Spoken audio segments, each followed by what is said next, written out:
सम्मानीय सभामुख महोदय,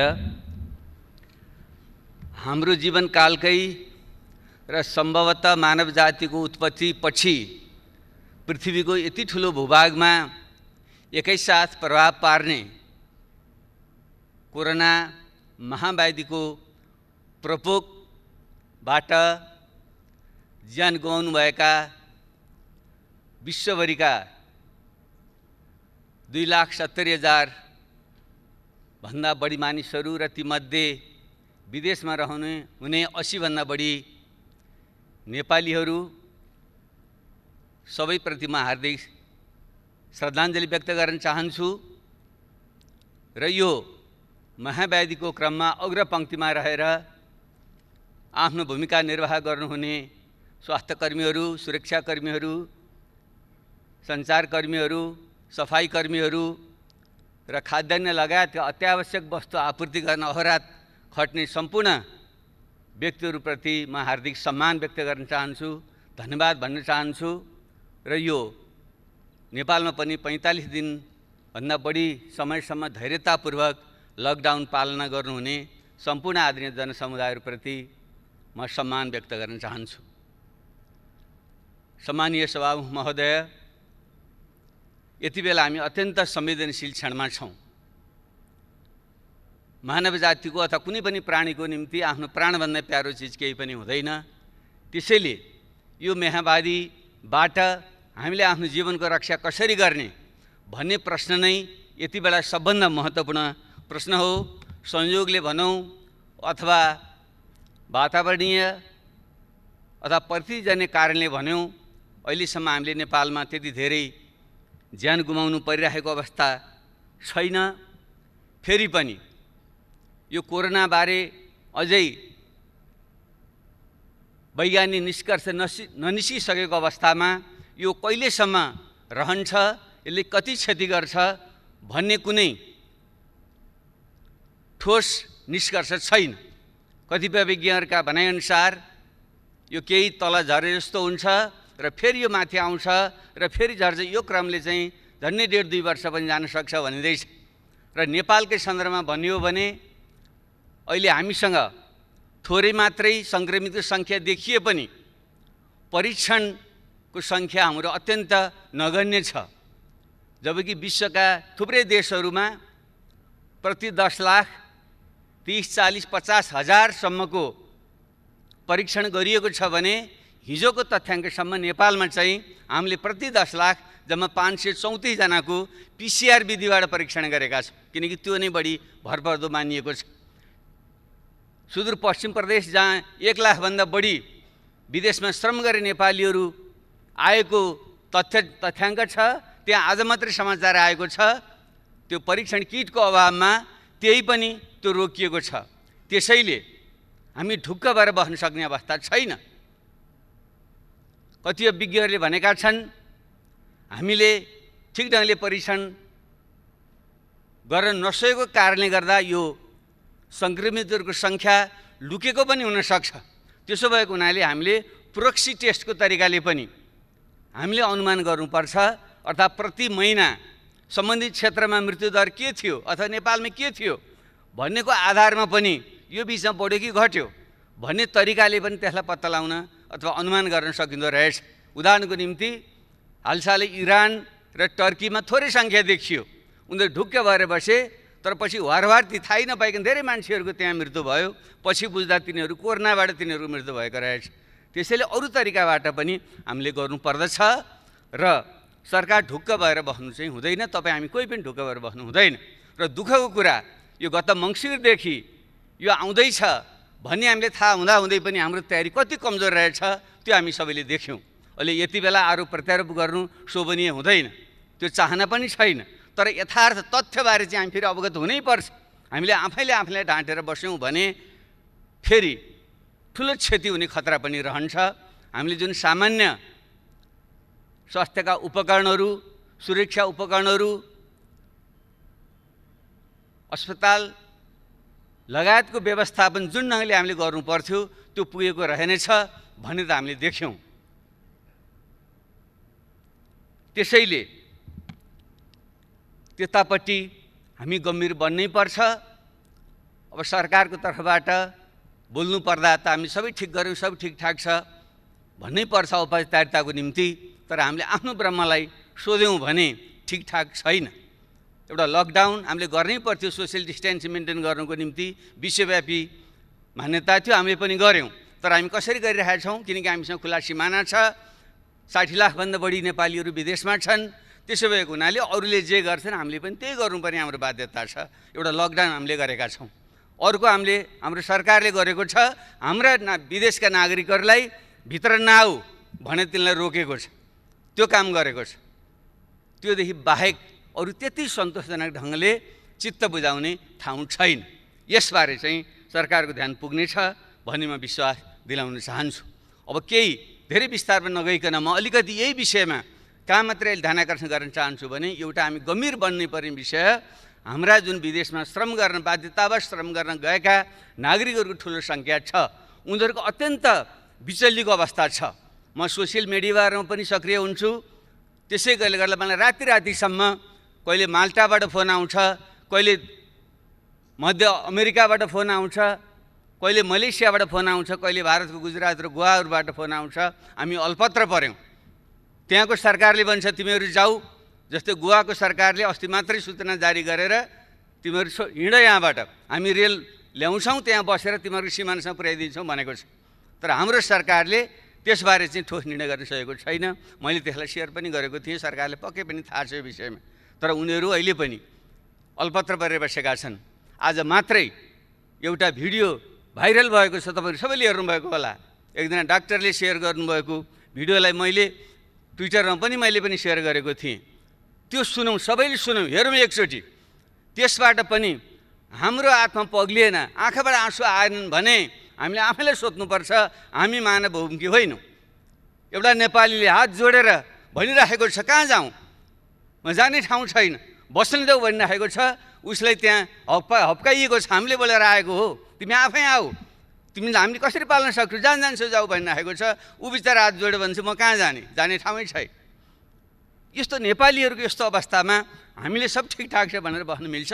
यो यथार्थ हो। यो त्यसैले ती 60 लाखभन्दा बढी विदेशमा रहने नेपालीहरूमध्ये अनुमान गरिँदैछ 1/4 त पक्कै पनि उनीहरू विस्थापित हुन्छन्। किन मध्य पूर्वमा ठुलो त्यहाँ पनि महामारीको समस्या छ, त्यसबाहेकै आर्थिक मन्दी छ, तेलको भाउ गिरेको छ।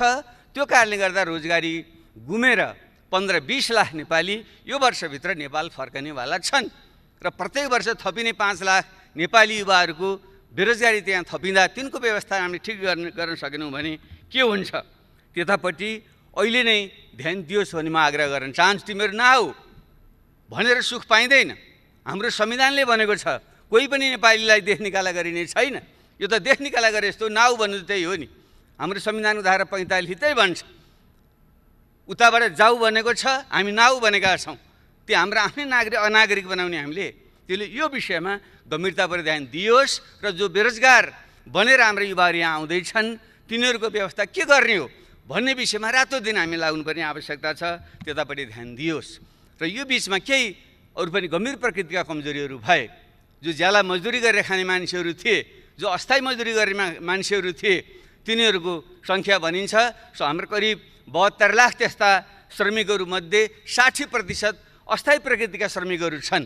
अर्थात् 40-50 लाख त्यस्ता अस्थायी प्रकृतिका श्रमिकहरू जो गाउँबाट विस्थापित भएर सहर पसे र हामीले कुनै व्यवस्था नगर्दाखेरि उनीहरू रुँदै गर्भवती महिलाहरू कुन बेहाल अवस्थामा रुँदै उनीहरू गाउँ फर्के तपाईँ हामी सबैले देखेका छौँ।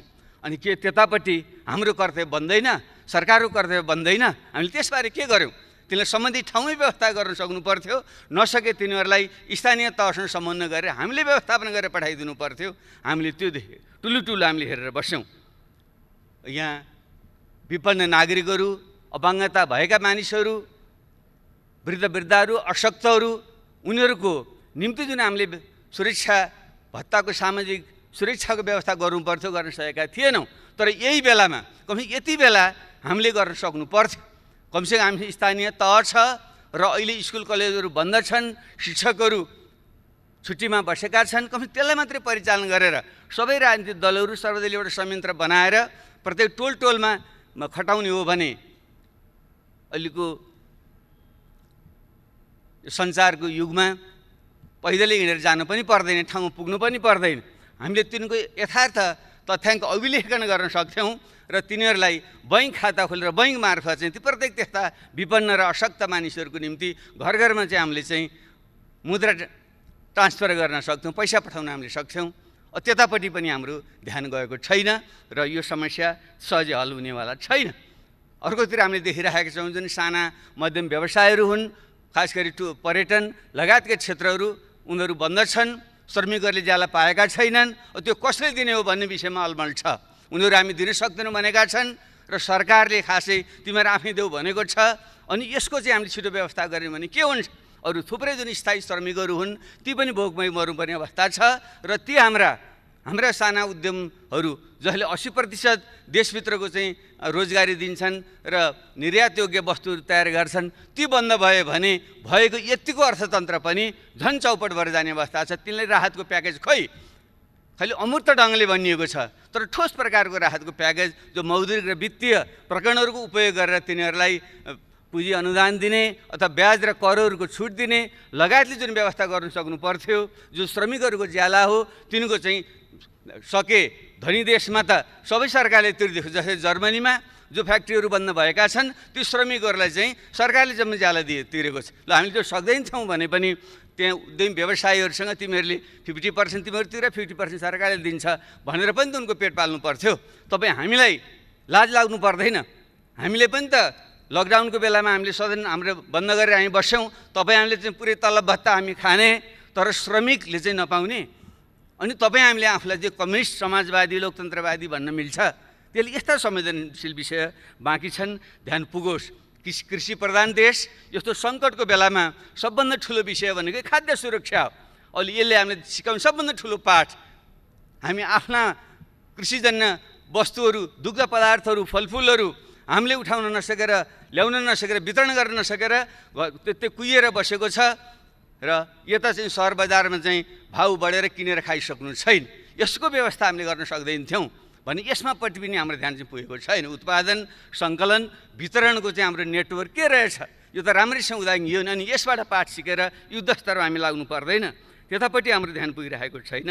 र शिक्षा, झन्डै 64 लाखभन्दा बढी विद्यार्थीहरू अहिले लकडाउनमा बसिरहेका छन्। युवावस्थाको जुन उनीहरू कलिलो उमेर हुन्छ, उनीहरूले ठिक ढङ्गले ओरिएन्टेसन गरिएन भने उनीहरूमा मनोरोगहरू आउने बढी गम्भीर खतरा पनि रहन्छ। अलि सम्पन्न हुनेहरूले त डिजिटल प्रविधिको प्रयोग गरेर उनीहरूलाई भुलाएका छन्, पढाएका छन्। त्यो गरिब र मध्यम वर्गका मानिसहरू हुन् जहाँ चाहिँ टेक्नोलोजीको पहुँच छैन, त्यहाँ उनीहरू चाहिँ यति लामो समय त्यत्तिकै खाली बस्नुपर्दा ती युवाहरू युवती हाम्रा छोराछोरी नानीहरूको चाहिँ अवस्था के होला, त्यसको हामीले के व्यवस्था गर्दैछौँ। अझ उल्टै अन्यथा नमान्नु होला, मैले मिडियामा सुनेको छु हाम्रो शिक्षा मन्त्रीले खुलेको भोलिपल्टै परीक्षा हुन्छ भनेर आतङ्कित जस्तो बनाइराख्नु भएको छ। के परीक्षा लिने बिचरा, उनीहरू आफै मनोरोगले चाहिँ ग्रसित हुने खतरा उनीहरूलाई भइसक्यो। त्यसैले म त सुझाव दिन चाहन्छु, कमी यीको जुन परीक्षा छ त्यो लिन आवश्यकतै छैन। अब यसै पनि हाम्रो चाहिँ सेकेन्डरी एजुकेसन माध्यमिक शिक्षा 12 कक्षासम्म भइसकेपछि 10 कक्षाको परीक्षाको पनि खास अर्थ रहँदैन। त्यसैले स्कुलले आखिर फेरि पनि हामीले ग्रेड सिस्टममा गइसकेका छौँ भने उनीहरूलाई चाहिँ अब अहिले नै तिम्रो परीक्षा हुँदैन, आफ्नो स्कुलले जति नम्बर दिन्छ अब त्योभन्दा उच्च पढाइको व्यवस्था गर भनिदिने हो भने कमसेकम त्यो हाम्रा छोराछोरीहरू नाति नातिनाहरू एउटा निष्फिक्री भएर उनीहरू बस्न सक्छन्। यस्ता सामान्य कुरामा पनि ध्यान पुगोस् भन्ने मेरो चाहिँ आग्रह छ। अब आर्थिक कति नोक्सान पर्छ भन्ने विषयको त सायद अब हामीले सरकारबाट तथ्य पनि आउला, जो अर्को हाम्रो प्री बजेट छलफल हुन्छ, बजेट छलफल हुन्छ, त्योतिर पनि हामी जाउँला। तर प्रारम्भमा मैले अहिले भन्नै पर्छ, तपाईँ हामी सबैको ध्यान जानुपर्छ। यो अबको यो अर्थतन्त्र साँच्चै नै विश्वव्यापी रूपमा नै भनिँदैछ। दोस्रो विश्वयुद्धपछिको सबभन्दा ठुलो मन्दी यो हुँदैछ। बेलायतले त हिजो मात्रै उनीहरूको ब्याङ्क अफ इङ्ल्यान्डले घोषणा गर्यो, जो 300 वर्ष पहिले जति बेलादेखि अभिलेखीकरण, आर्थिक अभिलेखीकरण सुरु भएको थियो त्यति बेलादेखिको सबभन्दा ठुलो सङ्कट बेलायतको अर्थतन्त्रले बेहोर्दैछ उनीहरू भनेका छन्। त्यसै भएको हुनाले हाम्रो जस्तो कमजोर अर्थतन्त्रको अवस्था के होला सहजै अनुमान गर्न सकिन्छ। र 2 खर्बदेखि 5 खर्बसम्म हाम्रो अर्थतन्त्रमा नोक्सान हुन्छ भन्ने चाहिँ अनुमान छ भने त्यसको निम्ति हामी कसरी गर्छौँ र मुख्य रूपमा त्यो 20-25 लाख जो युवाहरू बेरोजगार युवा थपिन्छन् तिनको व्यवस्था कसरी गर्छौँ, खाद्य जुन अभाव हुँदैछ त्यसको निम्ति कृषिलाई कसरी पुनर्जागरण गर्छौँ, स्वास्थ्य सम्बन्धी हाम्रो कमी हामीले देखिसकेका छौँ। त्यसैले यो रोजगारी केन्द्रित भएर, कृषि केन्द्रित भएर, शिक्षा र स्वास्थ्य केन्द्रित भएर हाम्रो चाहिँ यो वर्ष चाहिँ हामीले नीति कार्यक्रम र योजना बजेट ल्याउनुपर्छ। त्यो विषयमा चाहिँ हामीले फेरि बाँकी उसमा हामी छलफल गरौँला। अब अन्तर्राष्ट्रिय हिसाबले पनि यसले ठुलो चाहिँ एउटा परिवर्तन चाहिँ ल्याउँदैछ। कतिपयले भनिँदैछ अब पश्चिमको वर्चस्वको युग सिद्धियो र पूर्वतिर आयो पनि भनिँदैछ। आजको भोलि नआउला, तर प्रष्ट सङ्केत के देखियो भने अब विश्वमा चाहिँ अब चाहिँ आर्थिक केन्द्र पनि अब चाहिँ फेरिन्छ। त्यसले गर्दा लगानीका क्षेत्रहरू पनि फेरिन्छन् र भ्यालु जुन चेन हो, मूल्य श्रृङ्खला हो, त्यो पनि भत्किन्छ। त्यो हिसाबले हामी ठिक ढङ्गले बुद्धि पुर्याउन सक्ने हो भने खास गरी चीन र अमेरिका बीच जुन शीतयुद्ध, नयाँ ढङ्गको शीतयुद्धको देखिने सम्भावना देखिँदैछ र भारतसँगको चाहिँ हाम्रो जुन खुला सिमाना आदिको कारणले आर्थिक रूपमा चाहिँ बढी हामी अन्तर सम्बन्धित परनिर्भर जङ्गको छौँ। त्यसैले चीन, अमेरिका, भारतसँग चाहिँ यो नयाँ प्रकारको चाहिँ एउटा सम्बन्ध विकास गरेर भूराजनीतिको सन्तुलन गर्दै त्यो सङ्कट पछिको पुनर्निर्माणमा चाहिँ हामीले चाहिँ त्यहाँबाट विस्थापित भएका लगानीका जुन सम्भावना हुन्छन् हाम्रो देशमा आकर्षित गर्ने र हामीले नयाँ बनेका जुन मूल्य श्रृङ्खलाहरू हुन्छन् त्यसमा चाहिँ पेगिन गरेर त्योसँग जोडेर हाम्रो अर्थतन्त्रको नयाँ ढङ्गले चाहिँ विकास गर्ने पनि सम्भावना हुनसक्छ। त्यस हिसाबले पनि हाम्रो ध्यान पुगोस्। र अब मेरो एउटा आग्रह के छ भने हामी सबै देशभक्त हौँ। त्यसैले खेली एकले अर्काको चाहिँ राष्ट्रभक्ति, देशभक्तिमाथि शङ्का गरेर हामीले अनावश्यक ढङ्गले चाहिँ विभाजित हुने काम नगरौँ। कमसेकम यो सेसनको क्रममा, यो सदनको क्रममा विषयवस्तु उठ्नेवाला छ। अन्तर्राष्ट्रिय र क्षेत्रीय र यो जुन भूराजनीतिक खिचातानी छ यो अत्यन्त मुखरित भएर चाहिँ आउनेवाला छ। किनकि एमसिसीको विषय हामीले हल गरिसकेका छैनौँ र यतापट्टि आज मात्रै भारतका रक्षा मन्त्रीले कालापानी र लेपबाट उता मानस सरोवरसम्म जाने यात्रा मार्ग चाहिँ उहाँले चाहिँ घोषणा गर्नुभयो, उद्घाटन गर्नुभयो भन्ने कुरा आएको छ। जब त्यो क्षेत्र विभाजित छ भने दुई पक्षहरूमा एउटा सहमति नगरिकन एक पक्षहरूमा त्यो मार्ग खोलिदिँदाखेरि स्वत नै त्यसले चाहिँ फेरि अर्को प्रकारको तनाव सिर्जना गर्छ। यस्ता कुराहरूमा पनि हामीले राष्ट्रिय सहमति बनाएर एउटै आवाज बोल्ने र सरकारले सबैको विश्वास लिएर जाने गर्न सक्यो भने आगामी दिन यो सङ्कटलाई अवसरमा बदल्न सक्छौँ। नत्र यो खिचातानी तानातानीमा चाहिँ हामी चाहिँ झन् खराब अवस्थामा पर्न सक्छौँ। त्यतापट्टि ध्यान पुगोस्। र म अब एउटा अन्तिम र अति गम्भीर विषय चाहिँ म के भन्न चाहन्छु भने फेरि पनि अन्ततः पोलिटिक्स इन कमान्ड भन्ने गरिन्छ। सबै कुराको फैसला अन्ततः राजनीतिले नै गर्छ। तर अहिले यति बेला राजनीति र त्यसको नेतृत्व गर्ने यो सबभन्दा उच्च प्रतिनिधि संस्था, यसको नेतृत्व गर्ने निर्वाचित सरकारको छवि राम्रो छैन। तपाईँ हामी सबै पनि अहिले मान्छेहरूको एउटा हामीले बोलेको कुरा कसैले पनि अहिले विश्वास गर्दैन। राजनीतिज्ञ, सांसद आदि भनेकै सबै भ्रष्ट, गैर जिम्मेवार, सत्तालोलुप, पदलोलुप भन्ने खालको जुन एउटा बिम्ब बनेको छ यो अत्यन्त खतरनाक छ। हामी कति सत्य कति असत्य हामी आफैले भनौँ, तर आम जनतामा यो पर्सेप्सन परिसकेपछि राजनीति पनि प्रति नै मान्छेको चाहिँ एउटा अविश्वास, आशंका, वितृष्णा फैलियो भने त्यसले ठुलो खतरा ल्याउन सक्छ। र तपाईँ हामीले लडेर ल्याएको जुन सङ्घीय लोकतान्त्रिक गणतन्त्र छ त्यो नै खतरामा परेर प्रतिगमनतिर जाने खतरा पनि हुन्छ।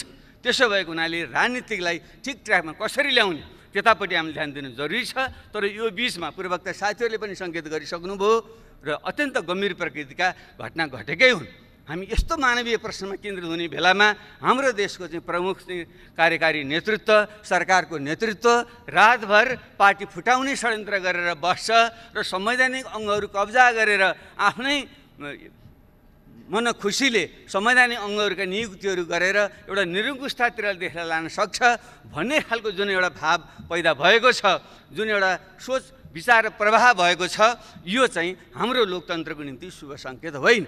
भलै संयोगले अब अथवा भनौँ दबाब स्वरूप पार्टीभित्रका बाहिरका अथवा चाहिँ प्रधानमन्त्री स्वयंको स्वभावको कारणले उहाँले त्यसलाई फिर्ता गर्नुभयो, आत्मालोचना कुरा आएको छ, त्यहाँहरूसम्म त्यो खुसीकै कुरा छ। तर समस्या त्यतिले हल चाहिँ हुँदैन। आखिर किन यस्तो बेलामा त्यही आफ्नो बहुमत सरकार छँदै त्यो पार्टी फुटाउने अध्यादेश किन जारी गर्नु पर्यो?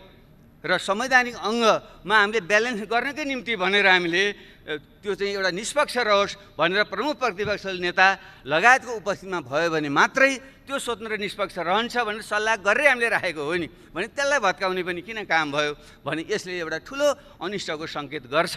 यसतर्फ चाहिँ त्यत्तिकै फिर्ता लिइहाल्ने भइगयो भनेर मात्रै यसलाई छोड्न सकिने विषय होइन।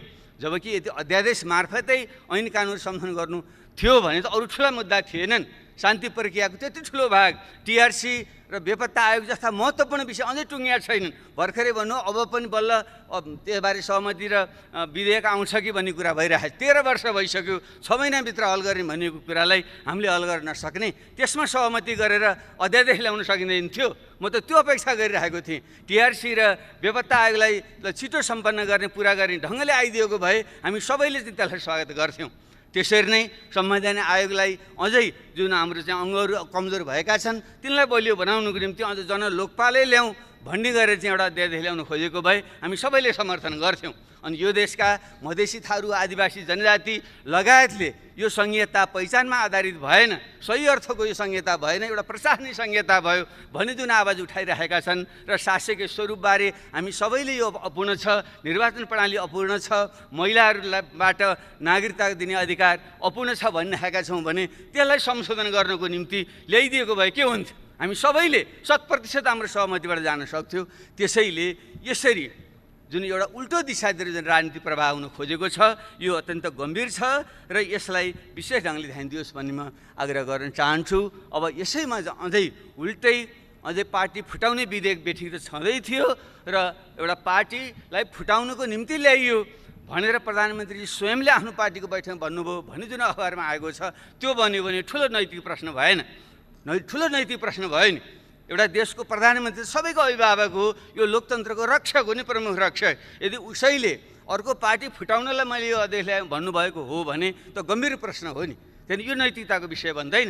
र पछि जो सांसदको कुरा आयो ल ठिक छ कति स्वेच्छाले आउनुभयो होला कतिजनाले बेलै पाटो, तर एउटा कमन सेन्सले पनि भन्छ नि लकडाउनको बेलामा यहाँदेखि महोत्तरी अथवा त्यहाँ सर्लाही लगायत थुप्रै जिल्लाहरूमा चाहिँ धनुषा लगायतका जिल्लाहरूमा चाहिँ पुगेर सांसदहरूलाई चाहिँ यहाँ ल्याउनु किन पर्यो? रातारात भर्खरै निवृत्त भएका प्रहरीका प्रमुख, सरकारको अत्यन्त निकट मान्नुभएका व्यक्तित्वहरू उहाँ किन जानुभयो होला?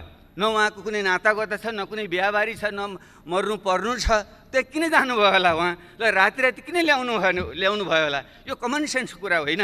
अब यसैलाई पनि ढाक्छ गरे होइन भन्न मिल्छ। ल हामीले त्यसैले हामीले भन्यौँ यो बदलाको भावनाले भने होइन, तर कानुनी प्रक्रियाबाट यसलाई हल होस्, लोकतन्त्र रक्षा होस्, विधिको शासन होस् भनेर हामी म आफै स्वयं पूर्व प्रधानमन्त्री धेरै साथीले पनि तपाईँ किन यस्तो हल्का भएको किन गएको त्यो प्रहरीमा मुद्दा लिनु भनिरहनु भएको साथीहरूले, किन म सुरक्षाको निम्तिमा गइरहेको थिएँ, साथीहरू डराइरहनु भएको थियो। ल त्यसरी म त जेसुकै भए पनि अहिले मूर्ख पनि ठान्नुहोस्, हिन्दू अहिले जनयुद्ध गरेर आएको हुनाले त्यो अलिकति पनि परेर होला मरिन्छ जाउँ भनेर म गएकै हो। तर त्यहाँ त्यो त कुनै पनि ढङ्गले एउटा जाहेरी पनि नलिने भन्ने हुन्छ। पूर्व प्रधानमन्त्री पूर्व प्रधानमन्त्री र 1 दर्जन मन्त्री र सांसदहरू भएर जाँदाखेरि पनि प्रहरीले जाहेरी लिँदैन। किन लिनुहुन्न भन्दा लिन्न मात्रै भन्नुहुन्छ बिचरा, उहाँ आतङ्कित हुनुहुन्छ। किन लिनुहुन्न भने म लिन्न, किन लिनु 3 चोटिसम्म म लिन्न भन्नुहुन्छ उहाँले। अनि के गर्नु पर्यो त भने त्यो त ऐनमै लेखाएको छ नि, त्यहाँ यसपछि हामीले नलिएपछि कहाँ जानुपर्ने त्यहीँ जानुहोस् अरे भने यसरी चाहिँ आतङ्कित बनाएर संस्थाहरू सबै भत्काएर अनि देश बन्छ, लोकतन्त्र बलियो बन्छ। अब योभन्दा अझ गम्भीर कुरा के भयो भने अनि त्यसपछि के गर्ने? उल्टा हामीमाथि नै जो पीडित छ तिनीमाथि नै मुद्दा लगाइदिने र अनि विभिन्न ढङ्गले परोक्ष प्रत्यक्ष ढङ्गले पहल गर्ने। अब फच्चे गरौँ, तपाईँले फिर्ता लिनुहोस्, म पनि तपाईँ विरुद्ध फिर्ता लिन्छु। यही हो लोकतन्त्र। यो त गाउँमा उहिले हामी सुन्थ्यौँ नि, गाउँमा त्यस्तै खालको फटा खालका मानिसहरूले जो पीडित छ अनि त्यसैलाई मुद्दा लगाइदिने अनि त्यसपछि चाहिँ वाक्क दिक्क भएर अनि चाहिँ लो तेरो मुद्दा फिर्ता लिएँ भन्ने अनि आफ्नो उत्पीडन कायम राख्ने भने यही हो हाम्रो लोकतन्त्र, यही हो हाम्रो समाजवाद। त्यसैले सम्माननीय सभा महोदय विषय अत्यन्त गम्भीर छ। म यसमा फेरि बढी म यो तिक्तता नहोस् भन्ने पनि म चाहन्छु, किनकि हामी सबै यो व्यवस्था फेल हुँदा हामी सबै फेल हुन्छौँ, लोकतन्त्र खतम हुँदा हामी सबै खतम हुन्छौँ र हाम्रो जीवनभरिको जुन यत्रो त्याग र बलिदान छ त्यो खेर जान्छ। त्यसैले हामीले आरोप प्रत्यारोप भन्दा पनि आत्मसमीक्षा गरौँ। म सम्माननीय प्रधानमन्त्रीज्यूलाई आग्रह गर्न चाहन्छु, उहाँले यदि साँच्चै नै आत्मनिरीक्षण र आत्मालोचनाको प्रक्रिया सुरु गर्नुभएको हो भने उहाँले यो गम्भीर जुन गल्ती कमजोरी र एक हदसम्म उहाँको समलता अथवा उहाँको निकटताको संलग्नतामा गम्भीर लोकतन्त्र विरोधी गतिविधि चाहिँ हरकत भएको छ, कानुन विरोधी गतिविधि भएको छ, त्यसको चाहिँ एउटा तार्किक निष्कर्षमा पुर्याउनै पर्छ र त्यसलाई कुनै पनि प्रकारले संरक्षण चाहिँ दिनु चाहिँ हुँदैन र कानुनी तरिकाले त हारजित गर्न पनि सकिन्छ। आश र त्रास देखाएर संस्थाहरूलाई प्रभावमा पारेर यताको कुरा उता पनि पार्न सकिन्छ, तर राजनीतिमा नैतिकता भन्ने कुरो धेरै ठुलो कुरो हुन्छ। त्यसले सामान्य प्रधानमन्त्रीज्यूको जुन खालको उचाइ उहाँले प्राप्त गर्नुभएको छ, उहाँसँग मेरो चाहिँ विनम्र आग्रह छ, हामीले सत्तामा कति समय बस्यौँ भन्ने आधारमा मान्छेले मूल्याङ्कन गर्दैन।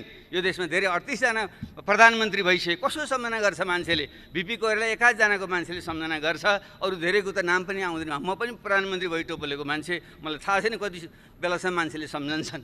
त्यसले कुर्सीमा बस्दैमा पद ठुलो होइन, मान्छेले के सत्कर्म गर्यो त्यसको आधार। महात्मा गान्धी कहिले कुर्सीमा बसेनन्, उनलाई सम्झन्छन् मान्छेहरूले। जयप्रकाश नारायण कहिले बसेनन्, उनलाई सम्झन्छन् मान्छेले। हाम्रै देशमा इतिहासमा गौतम बुद्ध युवराज थिए, गद्दीमा बसेर रजाइ गर्न सक्थे, छोडेर गए, गद्दी छोडेर गए, उनी महान भए। तर उनका बाउको नाम सोध्यौँ भने उनका बाउ राजा थिए, उनको नाम कसैले पनि सम्झँदैन। त्यसैले कुर्सीमा बसेर सत्ताको प्रयोग गरेर महान भइँदैन।